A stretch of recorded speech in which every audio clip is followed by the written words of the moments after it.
mandiri, aktif, dan produktif. Kemudian untuk narasumber berikutnya, mohon izin, yaitu Ibu Dr. Adnike Nova Sigiro. Beliau berkantor di sini di Komisi Nasional Hak Asasi Manusia Republik Indonesia. Beliau merupakan chairperson Komnas HAM.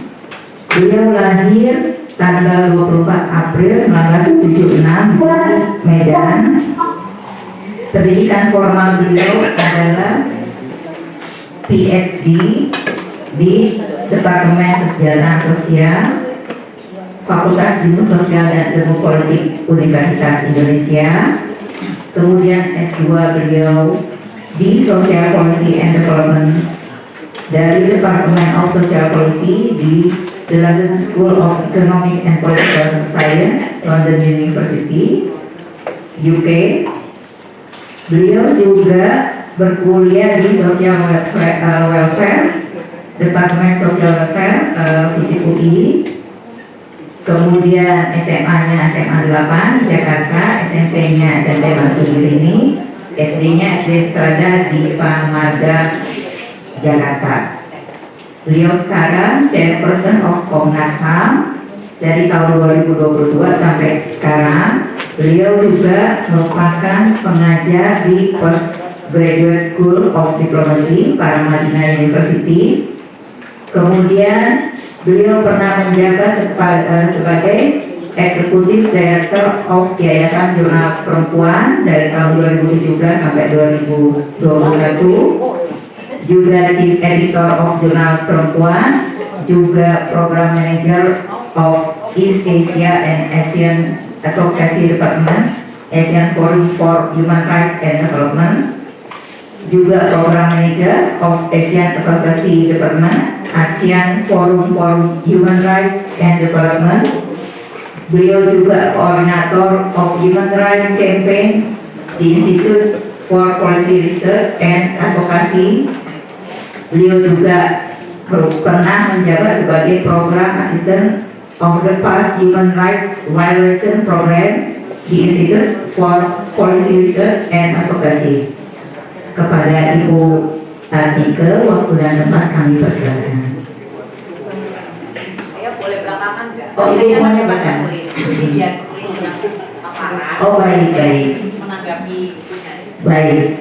Kalau begitu kita beralih ke Bapak Adi Santika ya, Bapak dan Ibu, karena Bu Adnike sebagai penanggap, beliau mohon izin untuk ditempatkan di paling belakang ya Ibu ya.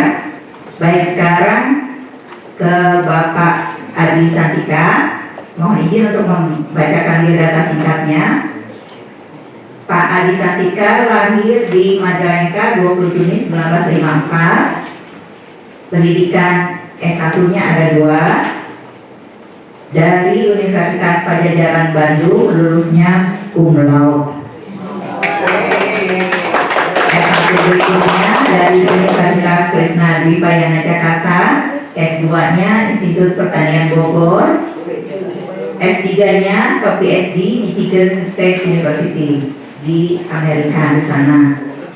Pengalaman kerja beliau kita mulai dari yang paling baru. Beliau adalah tim ahli penyusun naskah akademik rencana peraturan daerah tentang lanjut usia Provinsi DKI Jakarta tahun 2025 sampai sekarang. Beliau juga ketua tim piloting Muhammadiyah Senior Care tahun 2024 sampai sekarang. Beliau juga komisaris PT Setara Agung Jaya, perusahaan jasa layanan dasar lansia dari tahun 2023 sampai sekarang. Beliau juga direktur pengembangan strategi kemitraan industri jasa layanan lansia berbasis teknologi informasi PT Sentra Warga Emas Utama tahun 2023 sampai sekarang. Beliau juga, saya tarik nafas dulu, karena banyak yang betul-betul hebat. Beliau juga Advisor bidang kelanjutusiaan pada Setara Holding SDN BSD Malaysia tahun 2023 sampai sekarang. Beliau juga Wakil Ketua Umum Bidang Hukum dan Perlindungan Lanjut Usia Pengurus Besar Persatuan Regatama Republik Indonesia PWRI 2022 sampai sekarang. Mami Ayu. Beliau juga Ketua Bidang Kemitraan Pengurus Pusat Persatuan Purnabakti Pengayom Kementerian Hukum dan HAM tahun 2022 sampai sekarang. Beliau juga tim penyusun rancangan peraturan daerah Provinsi Jawa Barat tentang kesejahteraan lanjut usia tahun 2021. Beliau merupakan tim penulis buku Sistem Informasi Lansia atau Silani Bappenas 2020. Beliau anggota Koalisi untuk Masyarakat Peduli Lansia atau Kumpul tahun 2020 sampai sekarang. Beliau merupakan tim penyusun peraturan Gubernur Provinsi Jawa Barat tentang penyelenggaraan kesejahteraan lanjut usia tahun 2019. Beliau tim ahli Dewan Perwakilan Daerah untuk perubahan UU Nomor 13 Tahun 1998 tentang kesejahteraan lanjut usia. Saya tarik nafas lagi. Beliau juga konsultan TNP 2K Social Protection Legal and Institutional Framework Spesialis tahun 2019. Beliau juga merupakan konsultan Komisi Daerah Lansia Bapeda Provinsi Jawa Barat tahun 2017 sampai 2018. Beliau merupakan tim lanjut usia dan literasi keuangan kompak tahun 2016. Beliau merupakan konsultan lembaga internasional WHO, UNDP, UNAIDS. Beliau juga anggota Komisi Nasional Lanjut Usia 2008, 2011, 2012, 2014. Ini yang terakhir, beliau merupakan pensiunan aparatur sipil negara Kementerian Hukum dan HAM. Kepada ahli kami persilakan.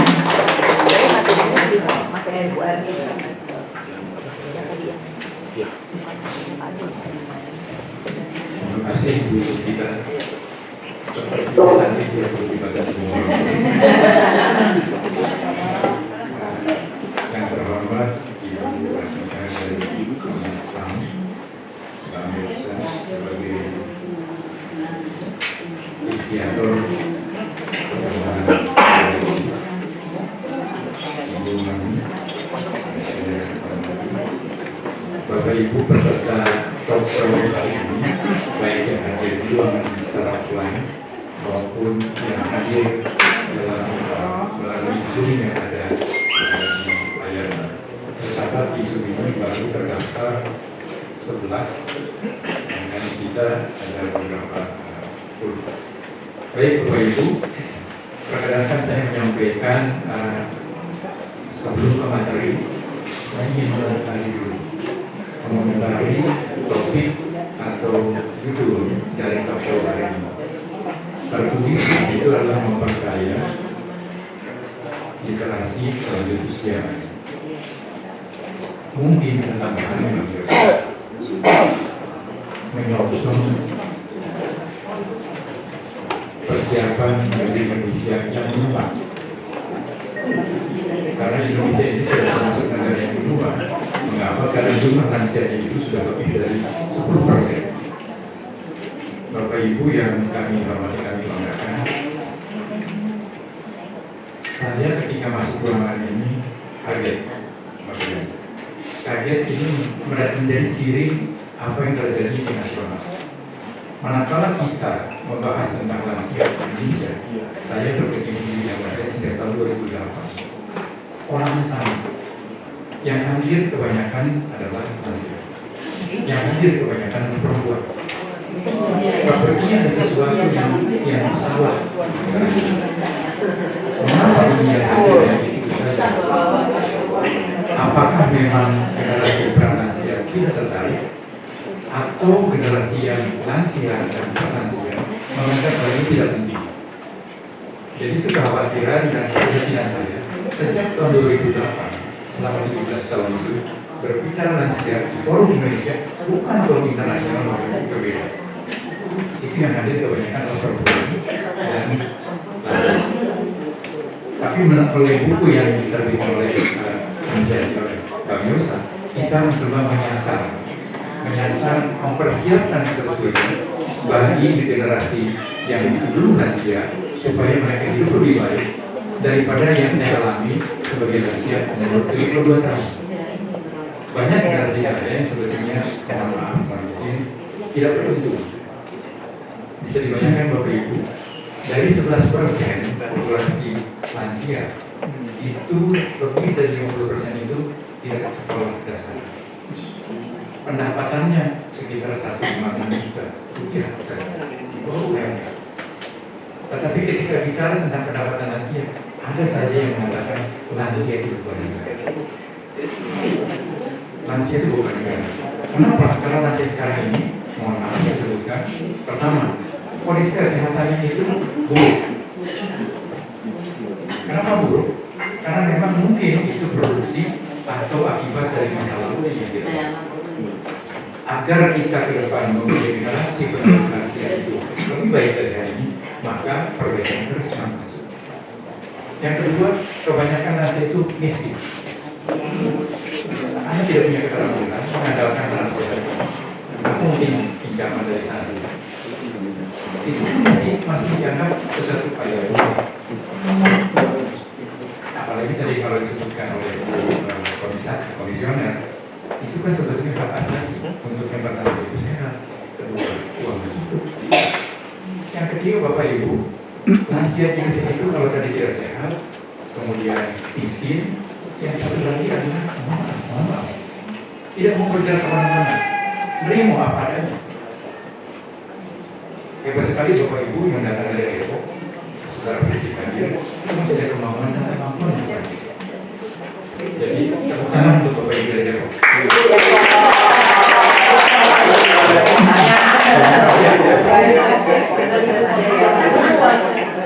Kalau begitu kalau kita petakan banyak dari Depok atau Jabodetabek dan Jakarta sedikit. Ini tidak penting, Pak. Tapi saya yakinkan ke Pemprov DKI, tetangga saya merancang Perda DKI dan lansia. Dikatakan inilah salah satu model. Insya Allah masih baik menjadi role model untuk misi berkreasi Indonesia. Mengapa? Karena Perda lansia Jakarta itu punya keunikan apa? Unik mulai dari lansia yang kaya dan sehat sampai kepada lansia yang miskin dan tidak sehat. Maaf Ibu Moderator, saya agak panjang sedikit ya, karena saya Bu komisioner, saya melihatnya ini adalah waktu yang paling pas, bukan hanya talk show-nya, tetapi itu sosialisasi. Apalagi misalnya ada lewat TikTok atau mungkin lewat media sosial lain, YouTube, silakan. Ini adalah momentum terbaik kita manfaatkan sebagai upaya sosialisasi. Sosialisasi ada dua, ada advokasi, ada diseminasi. Nanti kita bicara. Jadi kembali ke topik ini, saya ingin menambahkan sebetulnya memperkaya literasi kelanjutusiaan, persiapan menuju bangsa yang tua. Kita tua, 11,9%-nya populasi itu lansia. Ketika kami bersorok dengan teman-teman dari Malaysia yang jumlah penduduknya 37 juta, Indonesia lansianya 33 juta. Berarti kalau satu negara Malaysia itu terkooptasi oleh lansia Indonesia. Nah Bapak Ibu, dari angka itu sebetulnya nanti saya akan sampaikan seperti apa pemaknaan angka. Kembali ke topik, Bapak Ibu, ini pengetahuan juga online dan Bapak Ibu sekalian. Komnas HAM ini tidak mengada-ada menyelenggarakan peringatan ini, Bapak Ibu. Tidak mengada-ada. Supaya Bapak Ibu tahu, ini Hari Lansia Internasional itu ditetapkan berdasarkan hasil sidang umum PBB. Hasil sidang umum, bukan ex-ex. Seperti minggu lalu Presiden kita datang ke sidang umum, ini juga sidang umum tapi lama, Bapak. Tahun 90. Itu sudah dicanangkan Hari Lansia Internasional. Kalau Hari Lansia Nasional 29 Mei. Dan sangat tepat kalau tadi kita mencoba membedah itu saya sebagai trigger, sebagai titik awal di mana kita Lanjut, Mbak. Saya ingin mengajak Bapak Ibu mengapa literasi digital. Ketika Bang Yosa mendiskusikan dengan teman-teman di kumpul, memang di awal itu ditentukan adalah literasi digital. Keren, namanya digital. Orang pasti terperangah. Kita mau belanja online, digitalisasi. Kita mau pesan makanan, digital. Ngambil pensiun aja digital kan bisa sekarang. Verifikasi itu kan ada pensiun digital sekarang. Tenaga satpam pun pintar banget digital.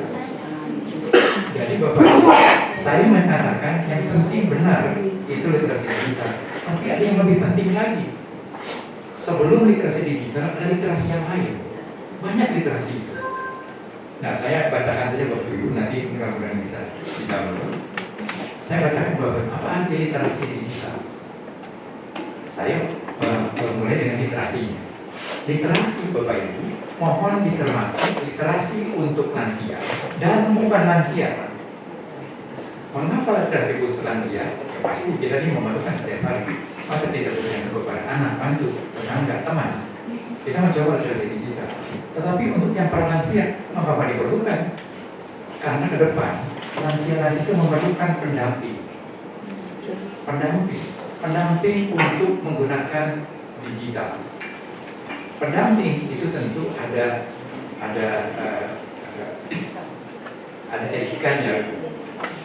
Nah, kembali Bapak Ibu, literasi itu adalah kemampuan seseorang untuk membaca, menulis, memahami, dan menggunakan informasi dalam kehidupan sehari-hari. Jadi membaca, menulis, memahami itu dulu. Zaman sekarang berubah karena ada kebutuhan lain. Berpikir kritis. Jadi kita ini kalau literasi, kita mampu berpikir kritis seperti itu. Silakan Bapak Ibu nanti mengkritisi kami untuk kebaikan. Memahami konteks, nah Bapak Ibu konteks lansia itu apa sebetulnya? Jadi literasi lansia itu bukan sekedar lansia sudah tua, tidak sehat, bukan lagi. Kemudian menggunakan teknologi dan keterampilan lain.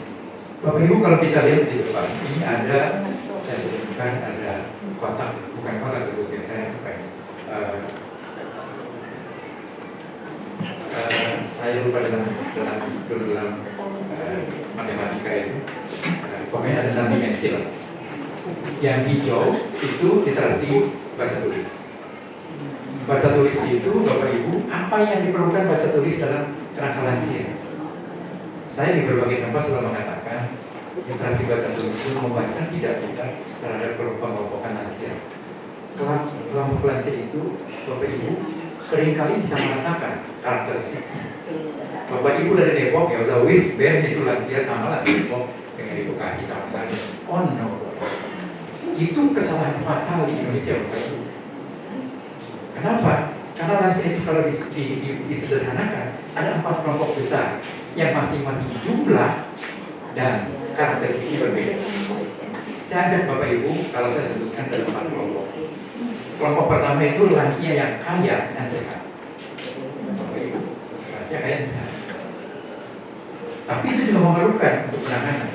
Karena mungkin ada kesendirian, kesepian, sehat dan kaya, tapi ini kesendirian. Banyak contoh. Yang kedua adalah kelompok lansia sehat, tetapi kurang mampu atau saya sebut miskin. Kerja informal di luar gedung ini banyak Bapak Ibu. Dia sehat, tapi miskin.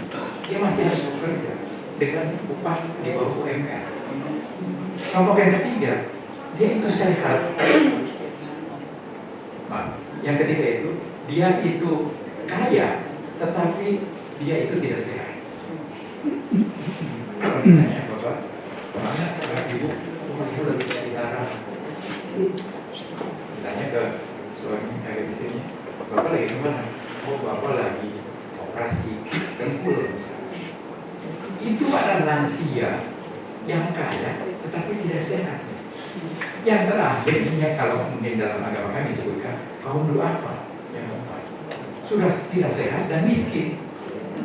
Nah, jadi kelompok 4 itu Bapak Ibu seringkali untuk kemudahan atau maaf saya agak ekstrim, malas berpikir untuk dibeda-bedakan.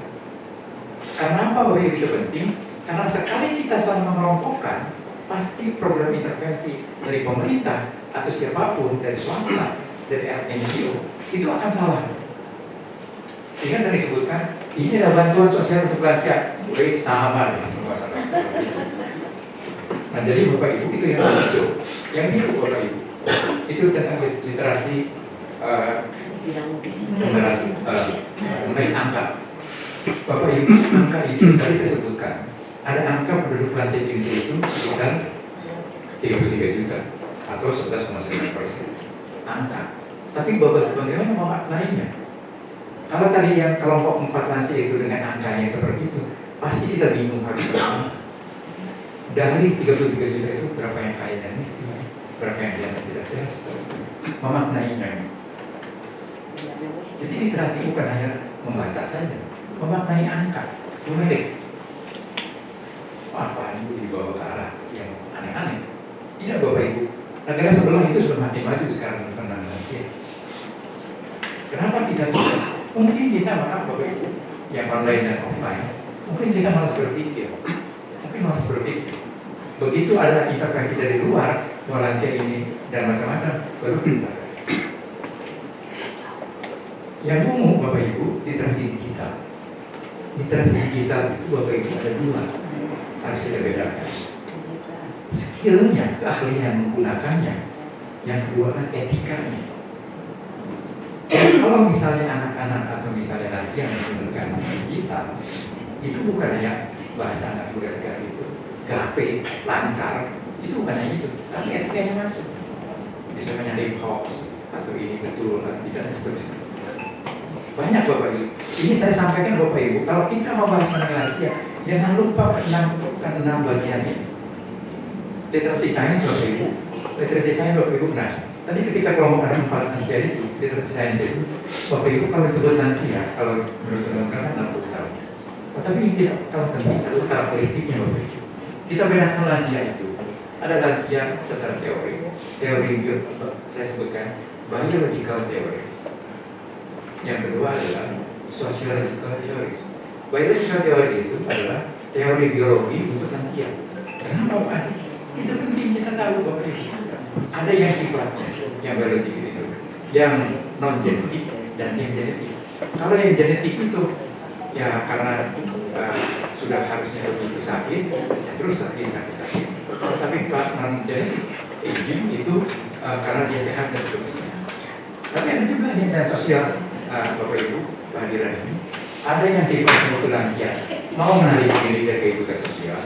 Ada lansia yang mau aktif dan lansia yang ketiga itu lansia yang saya sebutkan lansia gaul.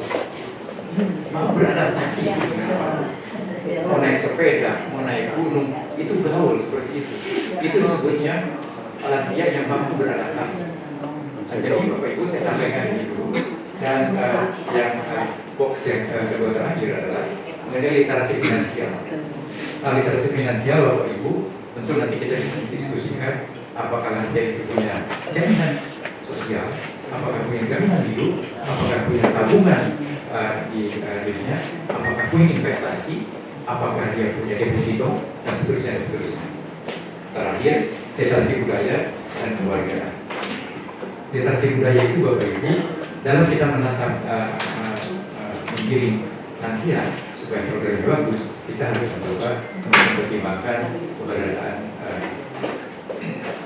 nilai-nilai lokal ya. Terakhir Bapak Ibu, saya menawarkan secara cepat saja. Silakan Pak. Mengapa literasi kelanjutan usia itu perlu? Nah Bapak Ibu, nanti kita coba diskusi lebih lanjut. Yang pertama adalah karena literasi bukan hanya literasi yang kami sampaikan, tetapi juga digital. Karena perubahan demografi merupakan populasi semakin tua semakin banyak. Kemudian kedua kesehatan fisik dan mental lansia. Kesehatan fisik dan mental itu paling tidak hampir semua lansia itu menurun fisiknya, menurun fisik sehatnya juga kurang, kemudian pendapatan juga kurang. Kemandirian ekonomi karena mereka memang sebagian besar itu tidak memiliki jaminan hidup, jaminan sosial, apalagi dari kedua. Pemberdayaan partisipasi lansia ini ada Pak Yus sebagai kepala sekolah lansia. Ini kan pemberdayaan partisipasi lansia kan. Kita mungkin bisa bertentangan dengan sekolah syariah tadi. Kemudian kesiapan keluarga dan komunitas Bapak Ibu. Nah, ini komunitas tadi seperti Pak Yosa sebutkan. Sekarang ini ada perebutan atau sistem pengaruh yang berbeda. Apakah lansia itu harus hidup di panti atau lansia itu hidup di keluarga? Secara konsep Bapak Ibu di dunia ini ada istilah bergeser di dalam lingkungan. Ada yang disebut istilahnya adalah aging in place, artinya menua di tempatnya. Karena itu untuk menjawab bagaimana sebetulnya orang tanda petik untuk tidak hadir di tempat-tempat panti yang berbayar. Nah, Bapak Ibu sekarang ini orang silakan memilih mau yang mana. Ada misalnya pendapat dikirimkan ke panti karena anaknya mungkin tidak mampu secara finansial atau tidak mampu secara sosial, sibuk dan seterusnya. Tapi keseluruhan itu untuk saya melihatnya adalah ketika lansia itu baik di panti maupun di rumah, yang pasti harus ada tenaga pendamping. Apa Bapak Ibu yang sehat, tapi siapa tahu saya juga tidak tahu tentang di rumah. Misalnya ada yang berkaitan kepada anaknya, mantunya, tetangganya, komunitasnya, itu aging in place. Nah, pendamping itu diperlukan Bapak Ibu. Sebenarnya caregiver itu Bapak Ibu di Indonesia masih banyak sekali peminatnya Bapak Ibu. Baik yang berbayar maupun yang tidak berbayar. Itu satu tantangan. Bagaimana kita dapat menyediakan tenaga pendamping lansia kapanpun, tetapi itu juga dapat tidak bayar sekemampuan kita. Pemerintah bagaimana? Pemerintah sebetulnya bisa melakukan peringanan terhadap kebutuhan pelatihan caregiver itu dengan memberikan subsidi berupa komunikasi beranda pendidikan lebih. Selanjutnya Bapak Ibu, perlindungan hak asasi tadi Komisioner sudah menyampaikan yang ada hal tadi sebetulnya Bapak Ibu kalau kita diskusikan lebih jauh, ageism yaitu stereotip, pendiskriminasi itu saya sebelum tahu harus bagaimana di Indonesia. Saya misalnya tinggal jadi orang, kalau saya nyoba naik LRT di jam sibuk dari jam 7 sampai jam 9, itu begitu saya naik, itu sepertinya ada yang pura-pura ada yang pura-pura pegang HP terus, padahal biasanya salah ada Bapak Ibu. Jadi Bapak Ibu saya belum tahu harus bagaimana. Forum ini adalah cikal bakal untuk sosialisasi, diseminasi ke depan seperti ini. Saya terlibat di DKI sekarang ini, saya mencoba seperti ini, bahwa untuk perlindungan lansia di atau penelantaran itu memang diperlukan. Tapi penanganan berkelanjutan. Nah Bapak Ibu, saya sampaikan di forum juga Bapak Ibu, berkelanjutan itu saya khawatir. Ini seperti pengaruh kebakaran, bukan begitu. Ada kasus lansia ramai dipublish, selesainya juga diselesaikan dalam tanda petik kan. Tapi misalnya dalam hal pembinaan lansia, misalnya sekolah lansia Patauan, adakah misalnya pihak-pihak lain yang memang untuk terpanggil melakukan kegiatan support ini yang berkelanjutan, kelas pertama, kelas kedua, kelas ketiga, dan seterusnya. Itu yang berkelanjutan, termasuk di dalam pengobatan lansia dengan BPJS yang sekian hari resmi, setelah itu pulang dan seterusnya. Paling akhir, Mbak, kalau alternatif peningkatan literasi ke depan, saya singkatannya Bapak Ibu, ada yang disebut diseminasi, ada yang disebut advokasi, ada yang efisiensi, ada yang perspektif kegiatan yang baik untuk dilakukan. Nah, Bapak Ibu, jadi literasi itu harus dibedakan segmentasi audiensnya. Kalau tadi lansia ada 4 kota, kaya, miskin, sehat, tidak sehat. Tetapi untuk yang muda pun sama. Jadi ketika kita sosialisasi ini tentang lansia di Indonesia, bukan hanya dari keperan lansianya, tetapi karena peran lansia Bapak Ibu. Saya angkat saya kebanggaan saya masih muda, mau berkecimpung di bidang lansia, dan itu cikal bakal yang baik. Kami akan mencoba terus mengikuti ke berbagai sekolah atau mungkin ke BEM, Badan Eksekutif Mahasiswa, untuk segera itu mempersiapkan seperti itu. Karena Bapak Ibu saya di PWR itu sempat mengadakan survei kecil-kecilan. Jumlah pensiunan ASN di Indonesia itu sekarang sampai 3,5 juta. 3,5 juta. Tapi dari 90% ketika ditanya mereka yang terjadi jawaban? Saya belum tahu. Ada lagi, lebih dari 90% mengatakan saya tidak tahu artinya prinsip. Jadi bisa dibayangkan Bapak Ibu, kalau kita mau diseminasi, kita pilih dengan benar. Mau ke siapa, sasaran seperti apa. Banyak hal Bapak Ibu sudah saya ingin sampaikan, tapi mengingat waktu teman-teman kalau kita terus saya mungkin kalau lansia dulu dalam itu biasanya susah direm Bu, direm. Tapi saya paling tidak kita bedakan ada seminari dan advokasi. Terakhir sekali advokasi. Advokasi ke siapa Bapak Ibu? Kepada pemangku kepentingan terutama pemerintah pusat, legislatif maupun teman-teman kita di eksekutif sampai di Pemda. Mengadvokasi apa itu Bapak Ibu? Silakan kalian direkam. Ketika saya datang di sana ada seorang anggota DPR Bapak mengatakan yang ada di undang-undang lansia. Undang-undangnya ada undang-undang 398. Seperti itu Bapak Ibu. Jadi saya mengajak Bapak Ibu orang lain mengadvokasi paling tidak pertama ke parlemen. Kami sudah siapkan rencana untuk revisi undang-undang itu. Dan menarik Bapak Ibu, sejak tahun 2018 itu kami coba upayakan terus ke Senayan. Hasilnya sulit. Tapi insya Allah ini tahun 2026 itu masuk daftar prioritas prolegnas di DPR. Kita akan coba tembus seperti itu. Yang kedua advokasi kalau dari ke Senayan. Sekarang Bapak pemerintah, Presiden Prabowo, saya baru sekali beliau itu mengatakan rekan lansia ketika kampanye kalau tidak salah. Tapi secara dokumen sekarang ini sudah ada di RPJMN itu rekan lansia. Nah, bagaimana kita mengadvokasi pemerintah agar itu lebih bisa terlaksana dengan baik? Ada yang disebut Perpres 88 tahun 2021 itu tentang strategi nasional lanjut usia yang memang harus direvisi. Sudah dipakai lagi sekarang ini. Dan untuk itu saya selalu menantang agar libatkan masyarakat sejak awal seperti sekarang ini. Sejak awal mulai perencanaan sampai perancangan ini. Jadi bukan kita itu memberi perencanaan, bukan hanya sebagai objek. Begitu sudah aturan tapi kita jangan dilibatkan. Hanya pelibatannya Bapak Ibu saya perhatikan repot di lansia itu. Saya harus bicara terbuka. Berbeda dengan teman-teman disabilitas. Disabilitas itu progresif. Di lansia itu lama, saya tidak tahu sekarang. Soliditasnya saya melihat sejak saya 2017 tahun bekerja. Saya coba, alhamdulillah Ibu Komisioner sudah membuka pintu itu hari ini. Dan saya juga akan coba nanti hasil dari hari ini akan saya bawa ke beberapa tempat, terutama ke Pemda. Kenapa Pemda? Pemda itu sebetulnya bagaimana orang selalu mengatakan di sini nggak ada program lansia. Oh ya, karena tidak ada anggarannya. Kenapa tidak ada anggarannya? Pertanyaannya tidak ada.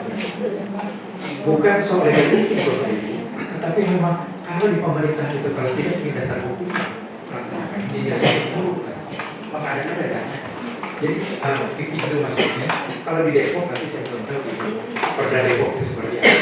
Kalau sudah ada implementasinya atau di tempat-tempat lain seperti itu.